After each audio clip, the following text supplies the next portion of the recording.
Bismillahirrahmanirrahim. Dengan nama Allah yang Maha Pengasih, Maha Penyayang.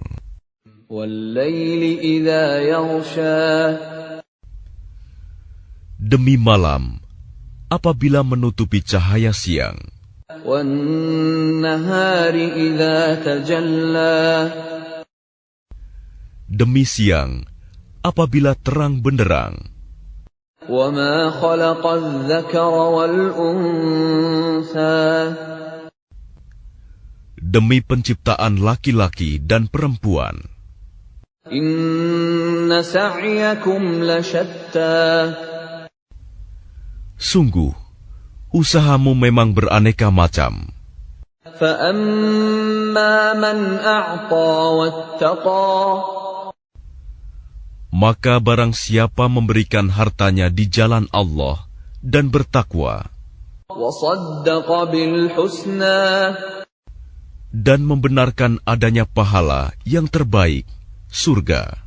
Fasanuyassiruhu lil yusra. Maka akan kami mudahkan baginya jalan menuju kemudahan, kebahagiaan. Wa amma man bakhila wastaghna. Dan adapun orang yang kikir dan merasa dirinya cukup, tidak perlu pertolongan Allah. Wa kadzdzaba bil husna. Serta mendustakan pahala yang terbaik. Fasanuyassiruhu lil usra. Maka akan kami mudahkan baginya jalan menuju kesukaran, kesengsaraan. Wa ma yughni anhu maluhu idza taradda. Dan hartanya tidak bermanfaat baginya apabila dia telah binasa. Inna alaina lal huda. Sesungguhnya kamilah yang memberi petunjuk. Wa inna lana lal akhirata wal ula. Dan sesungguhnya milik kamilah akhirat dan dunia itu. Fa anzartukum naran talazza. Maka aku memperingatkan kamu dengan neraka yang menyala-nyala. La yaslaha illa al-ashqa. Yang hanya dimasuki oleh orang yang paling celaka. Alladzi kadzdzaba wa tawalla. Yang mendustakan kebenaran dan berpaling dari iman. Wa sayujannabuha al-atqa. Dan akan dijauhkan darinya neraka orang yang paling bertakwa. Alladzi yu'ti malahu yatazakka. Yang menginfakkan hartanya di jalan Allah untuk membersihkan dirinya.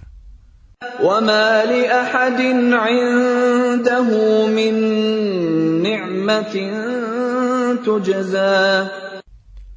Dan tidak ada seorang pun memberikan suatu nikmat padanya yang harus dibalasnya. Illa ibtigha'a wajhi rabbihil a'la. Tetapi dia memberikan itu semata-mata karena mencari keridhaan Tuhannya yang maha tinggi. Walasawfa yarda. Dan niscaya kelak dia akan mendapat kesenangan yang sempurna.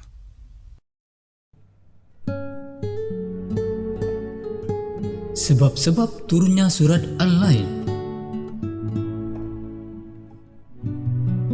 Dalam suatu riwayat dikemukakan bahwa seorang pemilik pohon kurma mempunyai pohon yang mayangnya menjulur ke rumah tetangganya, seorang kafir yang banyak anaknya. Tiap kali pemilik kurma itu memetik buahnya, ia memetiknya dari rumah tetangganya. Dan apabila ada kurma yang jatuh dan dipungut oleh anak-anak yang fakir itu, ia segera turun dan merampasnya dari tangan anak-anak itu. Bahkan yang sudah masuk ke mulut anak-anak itu pun dipaksa dikeluarkannya.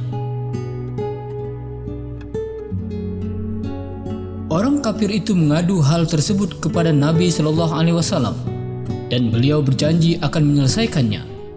Kemudian Rasulullah bertemu dengan pemilik kurma itu dan bersabda, "Berikanlah kepadaku pohon kurma yang mayangnya menjulur ke rumah si Anu, dan bagianmu sebagai gantinya pohon kurma di surga."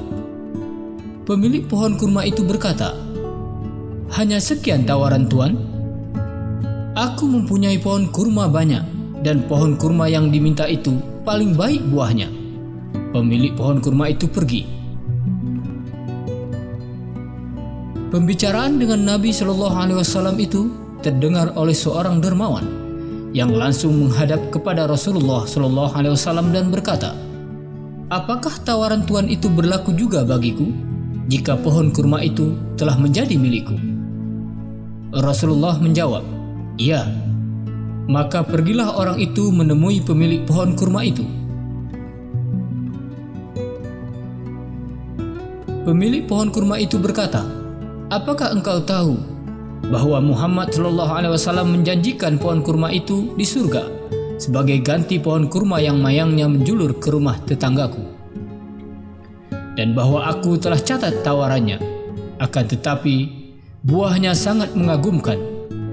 Padahal aku banyak mempunyai pohon kurma, dan tidak ada satu pohon pun yang selebat itu." Maka berkata orang dermawan itu, "Apakah engkau mau menjualnya?" Ia menjawab, "Tidak, kecuali ada orang yang sanggup memenuhi keinginanku. Akan tetapi, pasti tidak akan ada yang sanggup." Dermawan itu berkata lagi, "Berapa yang kau inginkan?" Ia berkata, "Aku inginkan 40 pohon kurma." Ia pun terdiam kemudian berkata lagi, "Engkau meminta yang bukan-bukan. Baik, aku berikan 40 pohon kurma kepadamu, dan aku minta saksi jika engkau benar mau menukarnya."